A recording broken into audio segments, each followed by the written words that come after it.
Dutangiriye ngaha ku ifoto y'umukire umujejetafaranga Elon Musk wamamaye mu isi y'ikoranabuhanga cyane, umuvumbuzi uhambaye cyane uzwi mu bigo bikomeye cyane nka Tesla ndetse na X yahoze yitwa Twitter. Uyu mugabo muramuzi cyane, ni umugabo w'umuvumbuzi kandi w'umunyadukoryo, umuhanga uhambaye cyane, umunyabwenge isi yemera. Ariko iruhande rwe ngira ngo murabona n'umugore w'umunyakenya witwa Lupita Nyong'o. Uyu mugore ni muramuzi cyane mu bihembo bitandukanye cyane nka Oscar, yamamaye, yakoze udukoryo dukomeye cyane, akaba azwi cyane mu isi ya sinema, ubwo ni by'umwihariko ubwo aho ngaho ni muri Hollywood. Ngira ngo hasi murahabona gatoya kuri iyi foto umugabo witwa Elon Musk. Ni inkuru ikomeye cyane yakomeje kuba yatangarizwa cyane mu binyamakuru bitandukanye, byaba ibyandika, byaba ibitangaza amashusho n'amateleviziyo ayikorera ayigenga. Uyu mugabo Elon Musk yasakaje cyane ino nkuru ubwo aherutse kuba yakandika ku rubuga rwe rwa Twitter, anabereye umuyobozi X. Yakomeje kuba yandikaho inkuru aho yakomeje kwibasira abayobozi barimo abakinnyi b'amafilime, ubwo nta handi ni ku mushinga wa filime yitwa The Odyssey. Iyo ni filime igiye gukinwa, by'umwihariko igiye gukinirwa Hollywood. Ni filime batangaje igiye gukinwa mu minsi iri imbere. Uyu mugabo Elon Musk akaba arimo gukomeza kwibasira abakinnyi cyangwa se ndetse n'abanditsi n'abayobozi barimo kuba bari mu mishinga yo kuba bamanaginga ibijyanye n'itunganwa cyangwa se n'ishyirwa mu bikorwa by'iyi filime, haba kuyobora no gukoresha casting mu gutoranya abakinnyi bagomba kuzayitabira, abakiteri principal bagomba kuba bazakora ibijyanye no kuba bakakitinga muri ino filime itegerejwe cyane, irimo iravugwa mu bitangazamakuru cyane bitandukanye ku isi hose. Ngira ngo uyu mugabo Elon Musk aherutse kuba yakandika kuri X ku rubuga rwe, by'umwihariko aho yanditse arimo gusubiza uyu mugabo witwa Matt Damon. Ni umugabo uzwi cyane nawe ku bintu bijyanye na kwandika amafilime, by'umwihariko nawe ari mu batunganya ino sinema. Ino filime The Odyssey igomba kuba izasohoka mu minsi iri imbere. Elon Musk aherutse kuba amwibasira ndetse anagaruka ku bayobozi bayo benshi cyane batandukanye cyane, harimo uwitwa Christopher Nolan. Christopher Nolan niwe yibasiye cyane kuko niwe muntu uri gukoresha casting muri ino filime. Wakibaza ngo byagenze gute ibintu byakomeje kuvugwa mu isi y'ikoranabuhanga, ni ibiki birimo biragenda, ni ibiki birimo birajya imbere kuri uyu mugore w'umunyakenya witwa Lupita Nyong'o ndetse na Elon Musk. Ubundi ino filime The Odyssey ni filime igomba kuba igiye kuba yakinwa, ariko by'umwihariko akaba ari filime bagiye kuba bibanda ku bijyanye n'umuco ndetse n'abanyabigwi n'abaregendere n'ibyamamare bitandukanye byo muri Greeks cyangwa se mu Bugiriki. Aho ngaho ngira ngo muzi amafilime y'amadocumentary cyangwa se filime z'imbarankuru, nkaho muzi nk'amafilime muzi nka filime yakinwe ku mugabo witwa Jesus cyangwa se Kristo, bitewe n'imyemerere yawe cyangwa se bitewe n'uko mwita. Muzi amafilime atandukanye cyane nka filime yakinwe ku mugabo witwa Mose, Abraham n'abandi benshi cyane. Rero iyi filime nayo ni muri ubwo bwoko, ikaba igiye kuba yakinwa hakurikije kwibanda cyane ku banyabigwi, abarejanderi bo mu by'umwihariko bo mu Bugiriki, ubwo bagiye kugenda bakina ku bafilozofi, ku bantu batandukanye cyane bagiye bagira influence nini cyane aho ngaho, by'umwihariko mu gihugu cy'Ubugiriki. Ubwo ngubwo muri icyo gihe nibwo bagiye kuba bafata abakinnyi batandukanye bagende babasimbuza, ariko bazagenda bagiye birefera cyane ku byamamare biriho ubu ngubu, generasiyo z'iyi minsi.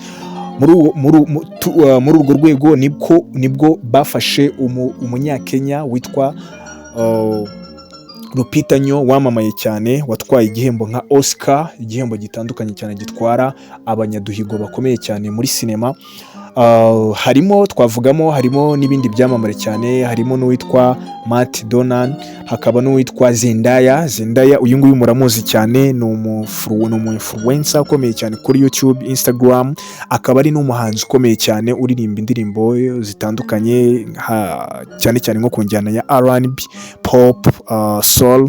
Ni umunyamuziki uhambaye cyane ukomeye, aho akurikiranwa kuri YouTube ye na miliyoni zirenga 14 z'aba subscribers Buzz, akaba ari urubuga rwe, akaba azwi cyane cyane yaramamaye mu bikorwa bitandukanye by'imideri, mu bikorwa bijyanye na sinema, ariko akaba azwi cyane mu rukundo bihambaye, akaba aricyo kintu wamuvugwaho mu rukundo, ndetse n'undi witwa Tom Holland. Uyu nguyu nawe akaba ari umwe mu bantu bagomba gukina muri iyi filime, by'umwihariko akaba arimo acteur principal ugomba kuba azakinana n'uyu nguyu Zendaya ndetse na Lupita Nyong'o. Iyi couple kandi usibye no kuba izakina muri ino filime cyangwa se yarabashije kuba yakitabira ikijyanye na casting n'amarushanwa ndetse n'itoranywa byabiraga muri Hollywood, aho bari barimo baragendera ku bijyanye no kuba bakurikiza character, no kuba bareba visage yawe, no kuba bareba ku bijyanye no kuba wabazabasha gukina role, barimo barakenda bibandaho, by'umwihariko ni filime izaba yibanda ku mateka ya kera, kandi izaba yibanda ndetse no ku bijyanye n'umuco gakondo wa hariya mu Bugiriki. Muri urwo rwego bafashe uyu munyakenya, ariko ni umunyakenya ariko uba hanze, aba muri Amerika, akaba azwi cyane muri sinema cyane ku isi, yaramamaye cyane, ni umwe mu bagore bamurikiwe cyane bakomoka muri aka karere k'ibiyaga bigari, by'umwihariko ngaho muri Kenya, akaba ari umwe mu bantu bamurikiwe cyane mu isi ya sinema.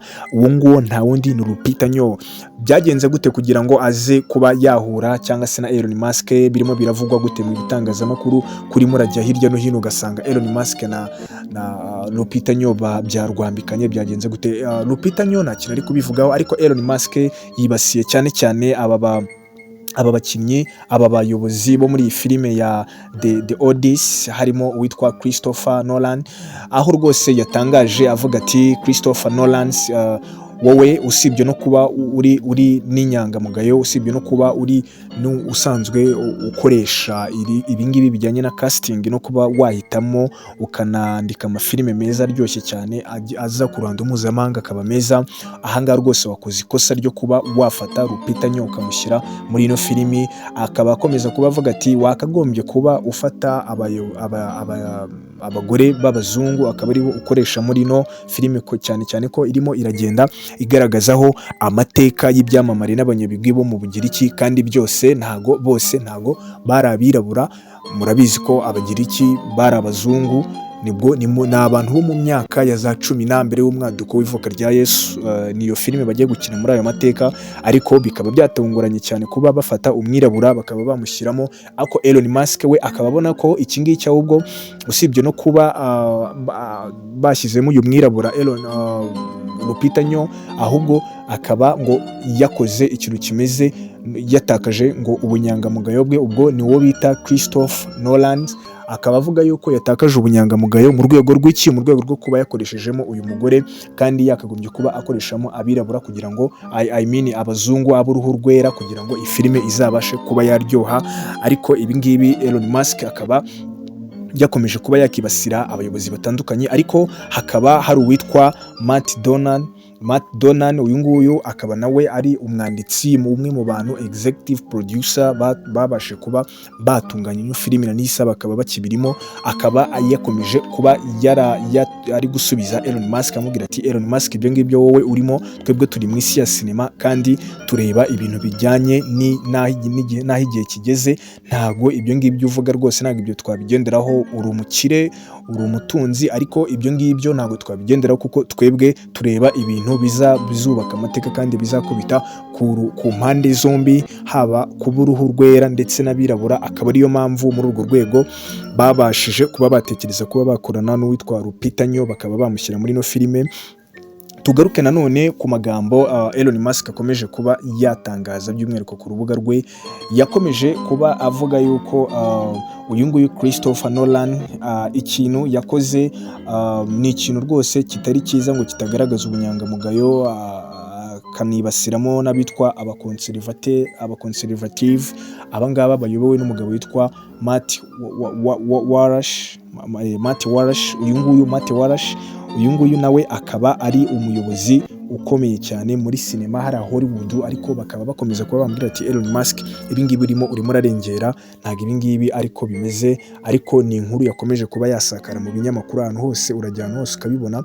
Ubundi kugira ngo iyi filime ize kuba yatangira kuba yakorwa byagenze gute? Elon Musk yaje kuba yakitabazwa cyangwa se yakifashishwa mu bantu bagomba kuba batera inkunga ino filime, bitewe n'uko ubundi bariya bantu ba Hollywood bagira ikintu bitandukanye n'izindi industry zose aho ziva zikagera, aho bafata igihe bakaba badesida ahantu time, bakicara bakareba bagategura umushinga, bagahamagara abakire batandukanye kugira ngo abo bakire baze bashoremo amafaranga, bashyiremo amamiliyoni menshi kugira ngo babashe kuba bazabasha kubuilding ikintu gikomeye cyane, kuko hariya hantu Hollywood ni competition ikomeye cyane baba barimo, ntabwo ari imikino, ni ibintu baba bitayeho cyane, babihaye umwanya kugira ngo bibashe kuba byatanga umusaruro ku ruhando mpuzamahanga. Uyu mukire Elon Musk yakoze ubushotozi cyangwa se icyitwa nk'intambara, akaba yagiye ku rubuga rwe akandikaho aya magambo, ariko abantu bakomeje gusakaza amajwi cyane, basakaza mu majwi bavuga uyu mugore Lupita Nyong'o we yaje kuba yabona yakwisanga mu itangazamakuru kuri interineti, aza gusanga ari hagati mu kibuga atazi ukuntu byagenze, atazi impamvu. Ubwo ni nyuma y'uko hateganywaga ko bagomba kuba bahindura abakinnyi, bakaba bahindura abakinnyi mu rwego rw'uko bashobora kuba bagendera ku by'umuherwe Elon Musk uri no mu baterankunga b'iyi filime yatangaje. Ariko ibingibi abantu bakaba bakomeje kuba bandika kuri Twitter, hari abari ku ruhande rwa Elon Musk bahuje nawe, ariko hari n'abandi barimo kugenda rwose bavuguruza hirya no hino mu mbuga nkoranyambaga zitandukanye, aho barimo kugenda bandika ibintu bitandukanye. Ariko ibingibi byose uyu mwanditsi akaba n'uwatunganyije ino filime ari we Christopher Nolan, ariko we ibingibi ntabwo ari kubigenderaho, kubera yuko Elon Musk ibingibi yabikoze mu rwego rwo kugira ngo ashyushye abantu, ariko byanga byakunda ibingibi twebwe bisa nkaho ari amayeri n'ubundi aba bagabo bakunda kuba bakoresha mu gihe bagiye kuba basohora hanze ikintu cyangwa se balaunchinga ikintu, kugira ngo icyo kintu kizaze kiri big project cyangwa se ari ikintu gikomeye cyane, kiba kiri kuri ari rocket ikomeye cyane.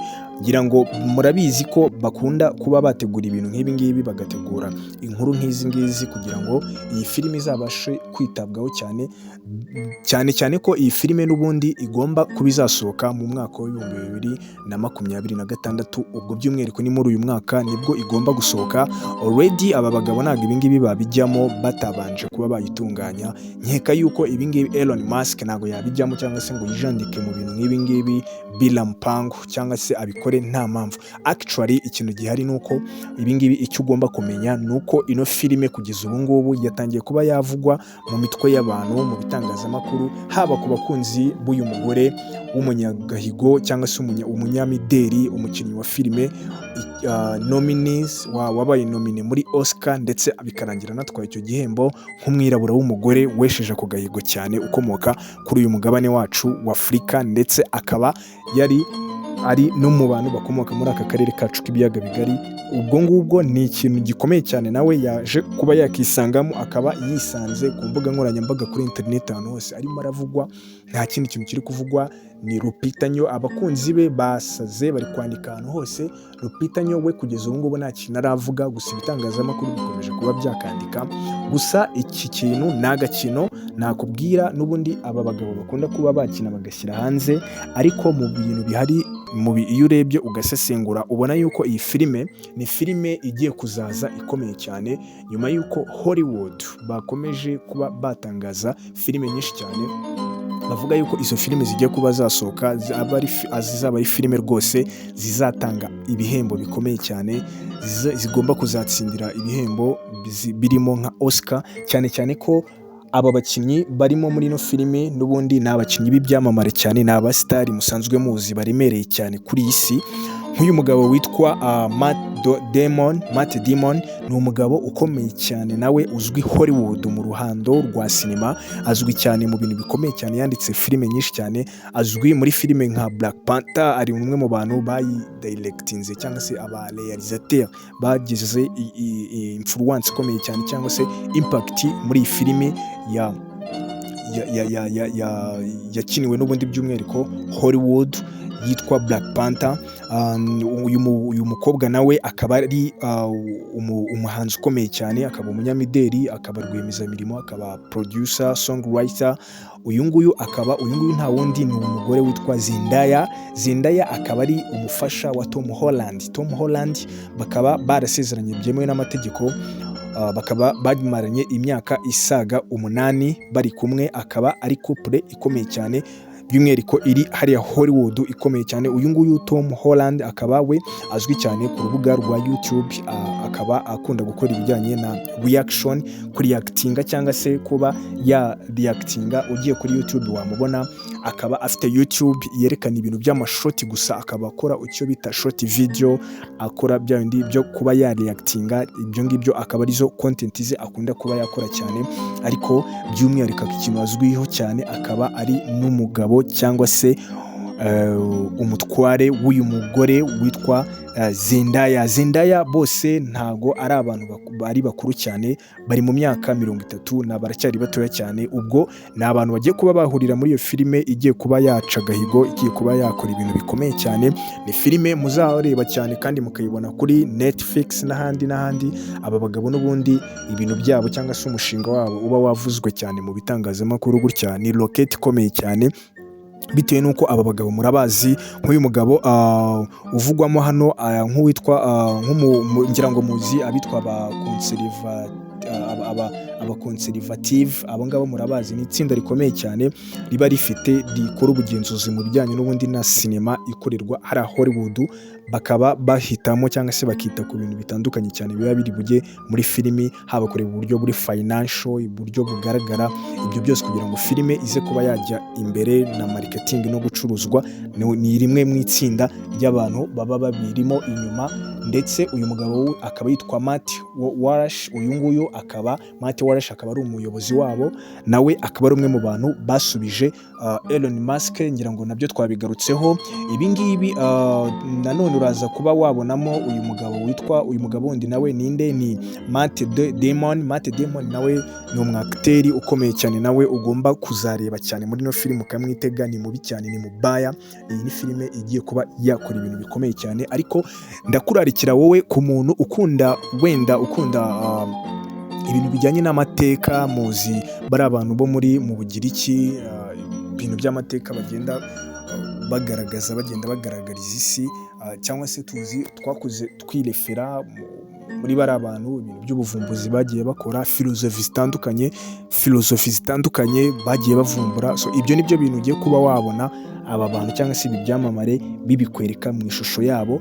Nicyo kintu kigiye kuzajya kiba cyaboneka muri ino filime, yitezwe n'amamiliyoni menshi cyane ku mbuga nkoranyambaga, aho bari kuvuga bati iyi filime rwose izaba iryoshye. Bitewe n'aya magambo y'umuherwe umujijitafaranga ari we Elon Musk, akaba ari n'umuyobozi wa Tesla, ariko sometime ibi ngibi ntago akora ibijyanye no kuba yakorera mu bigo bitandukanye nka NASA cyangwa se ibintu by'ibyogajuru, ahubwo akaba ari no muri sinema mu bintu bitandukanye. Ngira ngo muramuzi cyane ubwo yaguraga urubuga rwa Twitter, urwungubu rusigaye rwitwa X, nibwo yeruye cyangwa se agaragaza yuko akunda ibintu bya showbiz ndetse ari muri entertainment by'umwihariko. Rero niyo mpamvu uzakomeza umubona afite aho ahuriye na sinema cyangwa se n'ibindi bintu bijyanye na entertainment, byose akaba nabyo agerageza kuba yabishoramo amamiliyoni y'amafaranga, ari nabyo bintu bikomeza kuba byamuzamurira agahigo ko kuba yaba umukire ku ruhando mpuzamahanga Elon Musk. Ariko kubw'ibi byose ntitwakirengagiza cyangwa se ngo turenze amaso ku biri kubera i Nairobi, by'umwihariko ni muri Kenya. Aka kanya igihugu cyose cyahinze urusaku n'umuriro, nta kindi kiri kuvugwaho amagambo ku mbuga nkoranyambaga. Abanyakenya bose bazamuye hejuru, ibyishimo ni byose, imitima yabo iranezerewe cyane, bari kurira amarira y'ibyishimo, aho bari kuvuga bati aka kanya ni igihe Kenya yacu, igihugu cyacu kigiye kuba cyamurika bitewe n'umwana wacu ariwe Lupita Nyong'o. Nta kindi, ibingibi nyuma y'amatiku ari ku mbuga nkoranyambaga ku bijyanye na politike n'agasumbane, byose bibera hehe? Muri Hollywood, aho by'umwihariko bakunda kuba bagenda babyitwaza, bagakora amakosa menshi cyane agenda agaruka cyangwa se akagaragaza ibintu byinshi. Abanyakenya bo bari hejuru cyane, barishimye cyane ku bw'ibi bintu, no kuba umukobwa wabo yarabashije kuba yaba nomine mu bintu bijyanye n'iyi filime irimo irategurwa, iyi filime yitwa The Odyssey. Ibi ngibi ni ibintu bikomeye cyane, Abanyakenya byabashimishije kandi bari hejuru, barishimye cyane, bavuga bati ibi bintu rwose uyu mukobwa Lupita Nyong'o aduteye ishema, dutewe ishema nawe, turi proud y'umukobwa wacu. Nta kindi kintu kiri kuvugwa ku mbuga za hariya by'umwihariko muri Kenya ni icyo ngicyo. Nibwo bongeye kuba bareba bakarebera mu ndorerwamo y'igihembo yigeze kuba yafata, igihembo gitangwa na Academic by'umwihariko hariya muri Leta Zunze Ubumwe za Amerika. Icyo nta kindi ni Oscar, aho uyu mukobwa w'umunyakenya yari yabaye nomine, aza kuba yatambuka rwose n'ishema rikomeye cyane ku banyakenya bose. Uwo munsi cyangwa se ibyo bihe byabaye ibintu bikomeye cyane, ni iturufu yabaye kuba muri Kenya bafite umuntu ushobora kuba yabahagararira muri sinema by'umwihariko ya Hollywood. Ariko ntibyarangiye gutyo, kuko uyu mugore Lupita Nyong'o yaje kuba yaba icyamamare. Nyuma y'icyo gihe rwose nibwo yahise yatangira kumurikirwa, atangira kuba yakerekana isi yose ko hari icyo ashoboye. Nyuma y'uko yari amaze kuba yafata icyo gihembo, nibwo mwaje kuba mwamubona muri filime yitwa Black Panther akinamo, aza kuba umusitari ukomeye cyane, arakomereza cyane, aramamara. Ariko ibyo ngibyo byose byari ishema ku Banyakenya. Aka kanya bakaba barimo barabona yuko mu majwi barimo barazamura, barimo barabona yuko ibi ngibi ari ikindi kintu kigiye kuba cyaturika mu isi ya sinema, by'umwihariko mu bintu bijyanye no kuba Kenya yakomeza kuba iri hejuru bitewe n'uyu influencer wabo ari we Lupita, wavukiye hariya muri Kenya ariko akaba yarakuriye muri Amerika. Ni ikintu gikomeye cyane barimo baragenda bishimira, ntago bitaye ku magambo cyangwa se ku mbuga nkoranyambaga n'ibyo barimo baravuga kuba agiye kuba yakina muri iriya filime, ariko aho azaba akina ku mateka y'abazungu ariko ari umwirabura. Ubwo ababivugwaho abatabivugwaho rumwe n'abayobozi banditse ino filime cyangwa se n'abamuteguye n'abamugiriye icyo cyizere, bakomeza kuba bagenda batangaza banayirikana ko hakagombye kuba hategurwa uburyo bwo kuba bahindura abakinnyi bo muri iyo filime, ariko by'umwihariko bagendeye kuri uyu nguyu Lupita Nyong'o. Ariko Abanyakenya bo bari hejuru, barishimye cyane, batewe ishema, kandi n'ibi ngibi banashimira cyane ubuyobozi bwabashe kuba bwakoganiza ino filime. Ibyo ngibyo nibyo bintu Abanyakenya barimo kugenda bagenderaho, mu gihe abandi ku isi yose barimo gukomeza bazamura intambara y'amagambo, by'umwihariko ku mbuga nkoranyambaga zitandukanye, kuri X n'ahandi bakomeza kuba bagenda bazamura intambara y'amagambo. Ariko Abanyakenya bo ntabwo ariyo angire barimo kubireberamo, ahubwo muri Kenya ho ni ikintu gikomeye cyane. Ibitangazamakuru byose birimo biragenda bigaruka kuri icyo kintu gihambaye, ibyamamare bitandukanye, ibyamamare, abanyamuziki, abasanzwe bakina filime, aba influencer batandukanye ku ma YouTube, kuri za TikTok, bakomeje kugenda bapostinga uyu mugore wabo ari we Lupita Nyong'o, bamupostinga ndetse bamuzamurira indabyo, bavuga bati kongs, bamwifuriza bamuha felicitation, bamufelicita ku mbuga zitandukanye ze, bagiye bamwandikira kuri za X bamwifuriza urugendo rwiza agiye kuba yakora.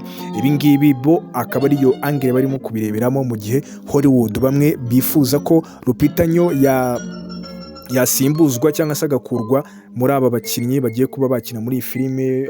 By'umwihariko harimo ibyamamare, ariko muri ibi byamamare n'ubundi nta cyamamare kirimo gishobora kuba muri aba ngaba. Ubwo by'umwihariko nk'uwitwa Tom Holland na Zendaya, na muri aba ngaba nta cyamamare gishobora kuba cyajya inyuma ya Lupita. Lupita ararenze, Lupita arakomeye cyane, kuko muri aba ngaba nta wigeze atwara iki gihembo gikomeye cyane Academic Year aricyo cyitwa Oscar, nta wigeze atwara iki gihembo usibye Lupita Nyong'o. Rero iki ngiki bakaba babona yuko ari igihe gikomeye cyane cyane, aho agiye kwerekana amateka nk'ayo yerekanye muri filime nziza cyane yitwa Black Panther. Nicyo kintu agiye kuba yagaragaza, ni amateka akomeye cyane Lupita n'ubundi agiye kuba yagaragaza bitewe n'amahirwe abonye yo kuba yakoresha. So guys, ndabashimiye cyane ku bw'ibi ngibi. Ni ibintu twarebye mu bitangazamakuru, turabireba turavuga ngo reka tubyinjiremo tubicambuwe dukomeze kuba twabibahereza. Ndagira ngo mukomeze kuba mwakurikirana iki gitangazamakuru, munareba inkuru zose turimo kubahereza, nanakwibutsa cyangwa se ngushishikariza kuba wakora subscribe kugira ngo tubane muri video ikurikira. Ni ikintu gikomeye cyane ubwo kigomba kuba cyakugiraho ingaruka nziza mu gukora subscribe kugira ngo tubane mu ma updates menshi cyane ari imbere tugiye kuba dukomeza kubategurira. Twavugaga kuri iyi filime yitwa The Otis, ariko ntago tutarasoza. Mwibutse ko mu myaka yashize hari indi filime nayo yigeze kuba yagaragaza amateka nk'aya ngaya, filime yitwa The Little